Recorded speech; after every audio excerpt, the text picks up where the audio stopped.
April '74 California Jam. I mean, it doesn't get any more pompous than that, does it really? That's true. John Coletta, the management, called me up 6 months before that festival and said, they want you to do a California Jam. I said, no thanks, I'm not interested in any more festivals. They're a nightmare. There always will be. There's always complete catastrophe backstage. Nothing ever goes right. You're always on late or early, or the billing is all wrong. It's just awful. He said, well, I spoke to the rest of the band, and they want to do it. It's just you. I'm just trying to get your okay. I said, well, I'll call you back on that. So I called the rest of the band. And I said, has John Coletta called you up? And they go, no. So I knew what he was up to. So he called me back again. So what do you think? I said, well, for a start, the band has not okayed it. They don't know what you're talking about. You're lying. Okay. I said, you know what? I might do it, but we have to write down all these conditions because I'm tired of doing festivals. We'd done about 8 before that, and they were always a nightmare. I said, I do not want this to happen again. If we're going to do it, we've got to do it under our conditions. Absolutely. Whatever you say, no problem. We're topping, along with ELP, I said, okay, well, these are the conditions, and I wrote down. The main condition is that we go on at dusk, the first band to go on with lights. So, we're not going on last, like 3 in the morning.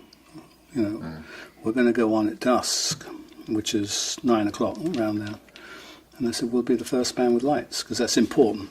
It's a subliminal thing. People see lights, and they go, I really like this band compared to the rest of them. It's only because they've got lights going on. And that's a psychological thing that I've noticed. So I insisted on that. And he said, absolutely no problem.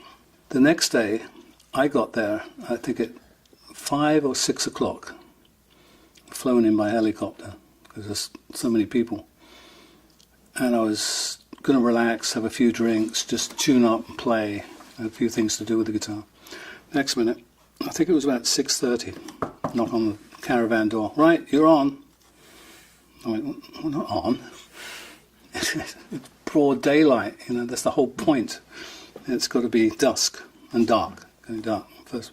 No, got to get on, you've got to get on. What do you mean, we've got to get on? Who's saying we've got to get on? That's got me riled up. And then, the management came, come on, ABC, they're threatening to pull the show. If you don't get on, they're just going to carry on with the other bands, Then they're going to throw you off the show. And I said, well, they'll throw us off the show.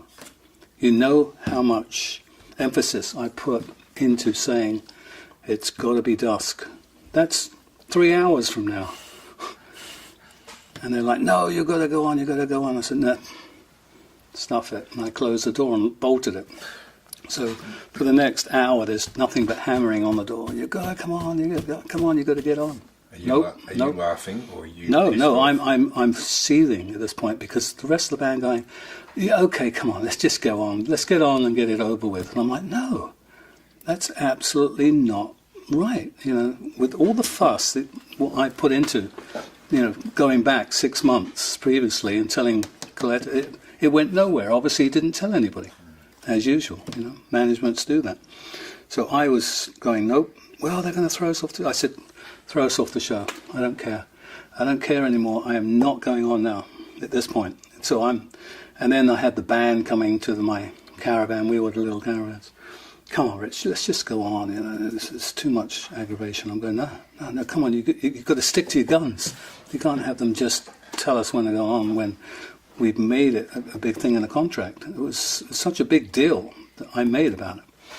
And sure enough, there was all sorts of crap going backstage. People were yelling and screaming and threatening this and threatening that. And I just kept the door bolted and I'd have a few drinks playing the guitar.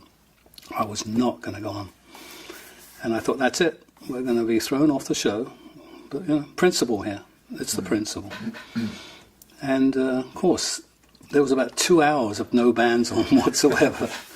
Nothing. I'm like, it's too bad. Don't tell me we're going to go on at dusk and then tell me to get on at 6. I didn't even have my stage clothes. I didn't even have anything because I'd left them at the hotel and they were coming later. And not that that was a big deal, but it was like, it was just a principle. I was going, I am not going on until, later.